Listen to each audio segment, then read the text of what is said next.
बहुत अच्छे सिंगर कुंदन भाई बड़े बंटू भाई बड़े हमारे मुस्लिम व्यास भैया बड़े क्या बतिया तरीका रंजीत भैया घोंघटा में बैठ जाइए मैडम बेटी बंदों के बच्चा सीखो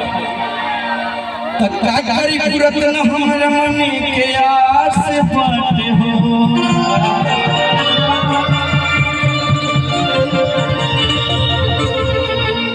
बाकी हमारा कलम के न होखत हसास बात हो कि तरे गनी के काट जैसा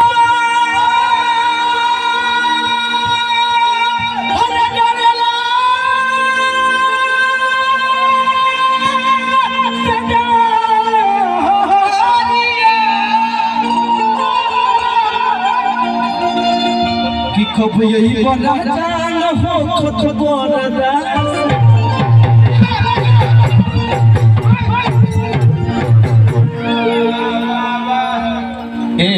इन्हें और रवीना जी रवीना खातिर कह दी भाई कि तू खूब हंसी बारू मगर तोहर चेहरा पे नकाब नहीं थे तू खूब खमात बारू मगर कोनो हिसाब नहीं थे राते में रंगा दी भैया बाबूनी बस शुक्र मनावा के भी लड़कन के नियत खराब नहीं थे काली कैसे अरे तगबना से पहिले राजा जी हर की मोहन अपन भरला नबिया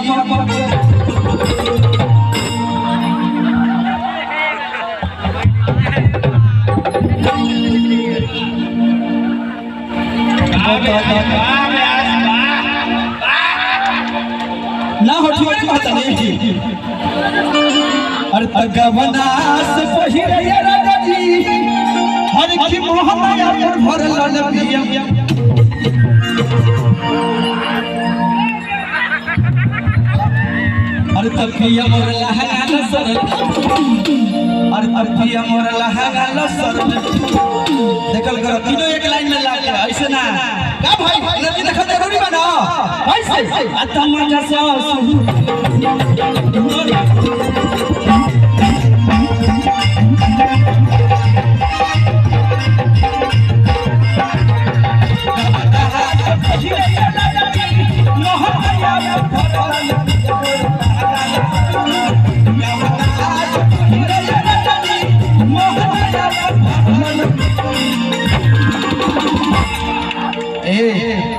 रुको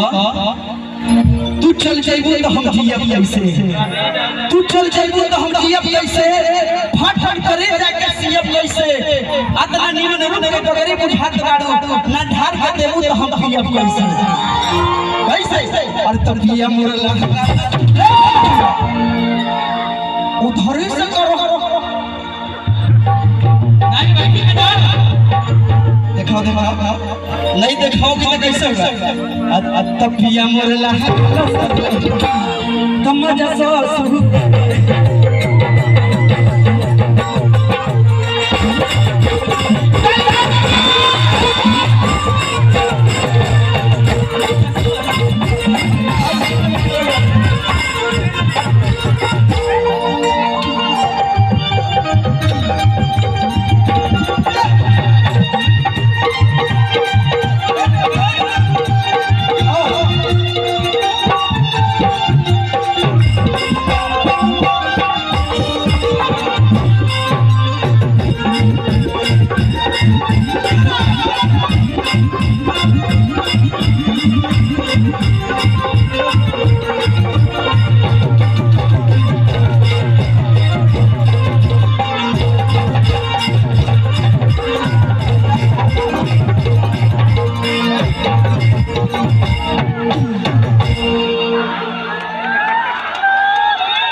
ए भैया जितना मामा लोग है उंगली घुटा दे के लिए चल जा अच्छा लगाई क्यों भैया और दिया रखवा ना सुनो इधर सुनो ए बा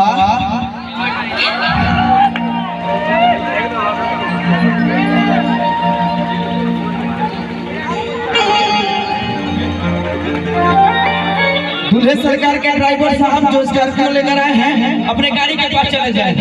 कहे से अनाड़ी लोग वहां पर पहुंच चुके हैं। कोई दिक्कत नहीं भाई, क्या है सुनो, आग फर रही न धड़कना करी, आग फर रही न धड़कना करी, हाथ धरी न लगना धड़कना करी, जब जब हुआ मेरे मन पर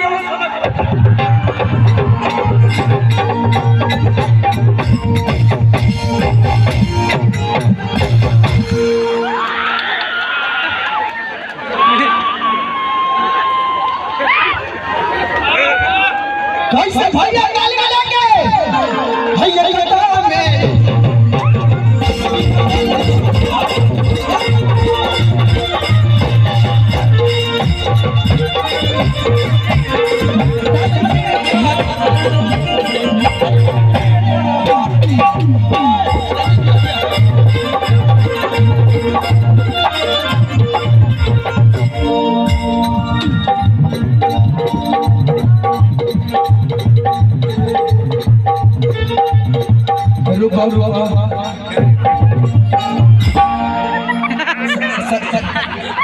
विनोद भैया जोर से देख रहे हैं भैया, ये आपकी भावा लगेगी, ताली ताली बजा के भाई हो भैया कदम में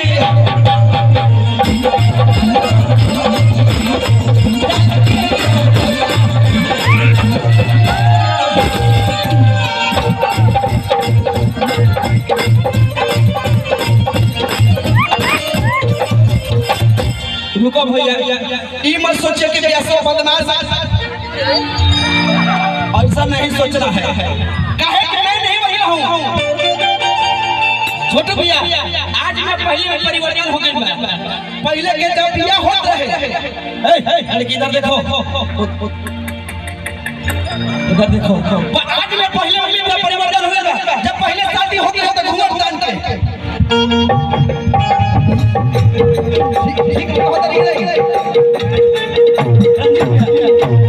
अब जब कुछ दिन बीत गई हो गल गिरा हो, लेकिन आज देख लो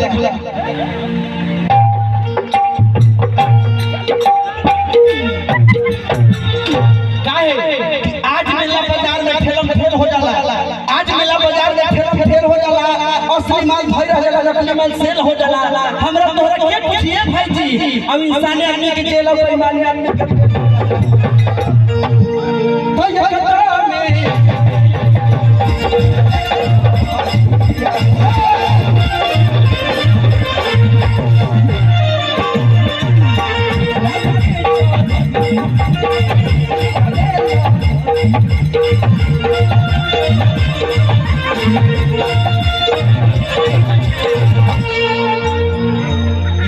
हमारा भाई है ना जी,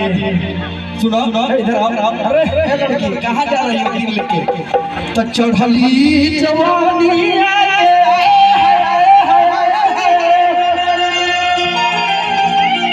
हर की मोहना भरल पिया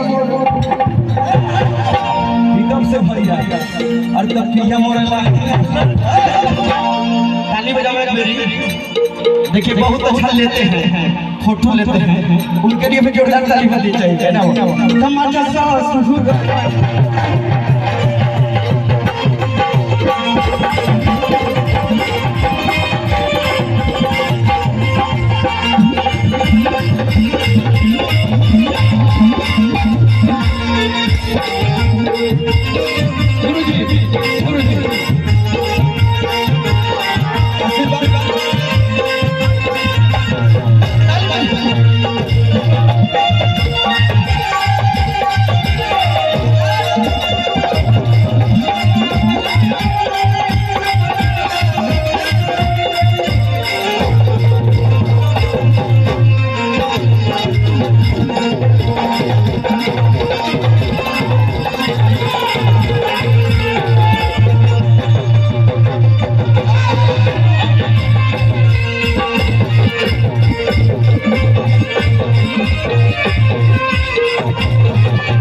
अरे क्या कर रही हो?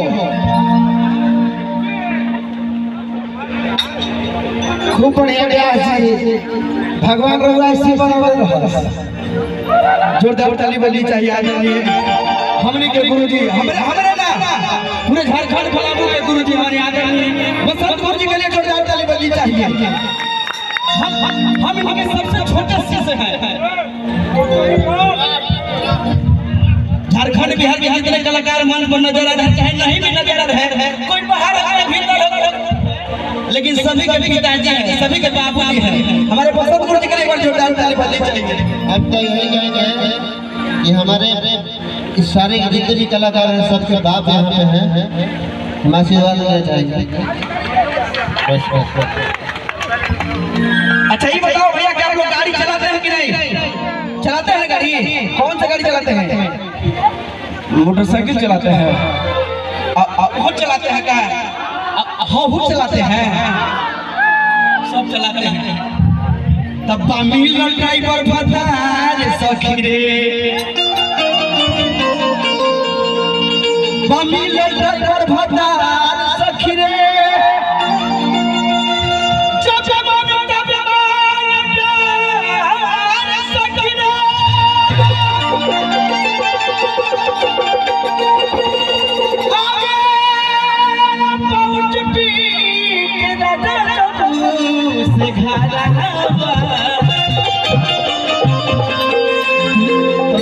लूटे लगो बहार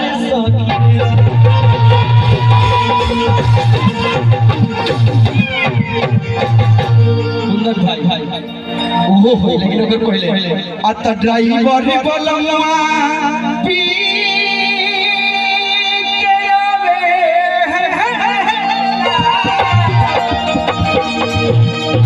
तो रोज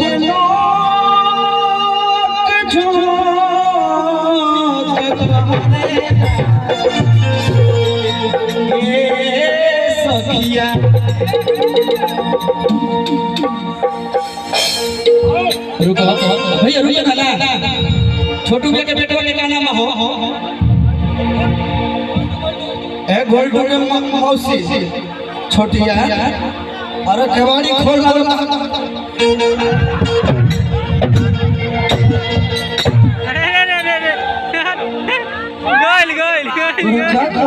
खोल कर कहा था नहीं कहीं नहीं खोला कहाँ गए रे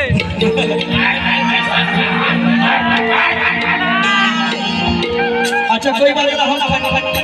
हम खरीद के दे देंगे आता ड्राइवर बलवा पी के आवेला अच्छा रुको ना प्यार के बलवा बड़ा ठीक होला सुगरा लेला हमरो आता रोज मोह का छोह करेला ना मन निस्तभियो पिटाई ना भाई मार दी कि ना आता ड्राइवर बलवा पी के आवे आता रोज मोह का छोह करेला रंजित भैया हाँ आओ तीनों के साथ राजा हो माने ना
रंजित भी और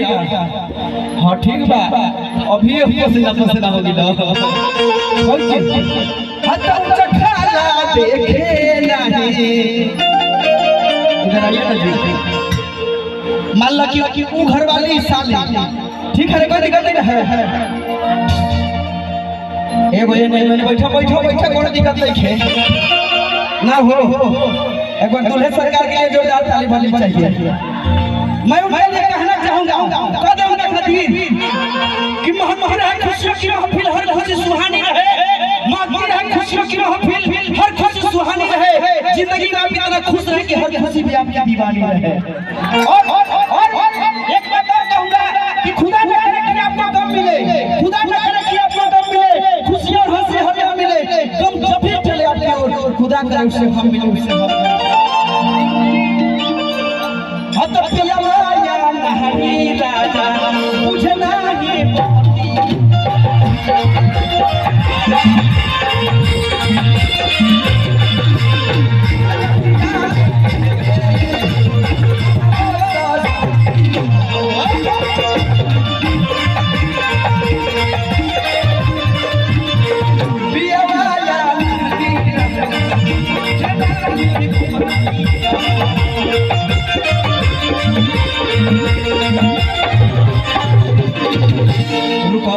एक बारी भैया लोग खातिर हमारे म्यूजिशियन बजा रहे हैं, हमारे भाई लोग, इनके लोग ताली लगा, ताली बजा के ताली बजाओ भाई। खजुआ रहा का यार, खजुआ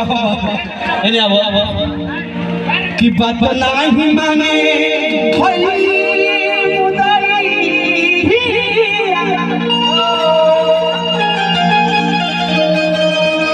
तो रह जाई हो जाते। आइए बोलो भाई। हां वाह वाह क्या बात है। बैठो भाई, रुके, अरे चोट लागल ना, ठीक हो जाए। गोरी चुमा दे के झुमका मामा में लगल। एगो पहले कैसे ले रही का दिखा भाई करके 16 हो सिंगार गोरी ना के कुमार। अब की करके 16 हो सिंगार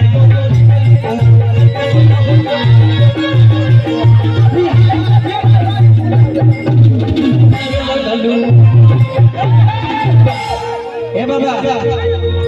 पहले भी स्टाइल गाड़ी में गिना भाई। देखिए रवीना जी, गोरी चुमा दे के गोरी चुमा दे के गोरी चुमा दे के झुमका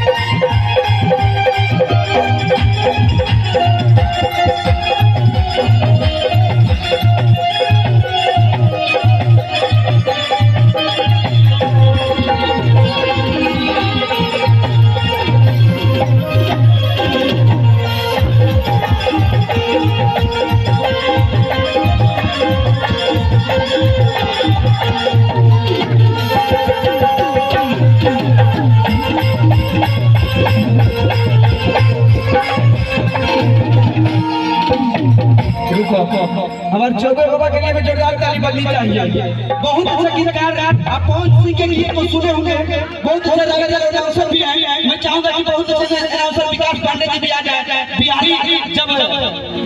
बिहार वाला ठुमका लगाते हैं तो उनका भी जवाब नहीं रहता है। पांडे विकास जी आप भी आइए, दूध से ऐसे सैया के जरा में पांडे बहुत ताली कम हो।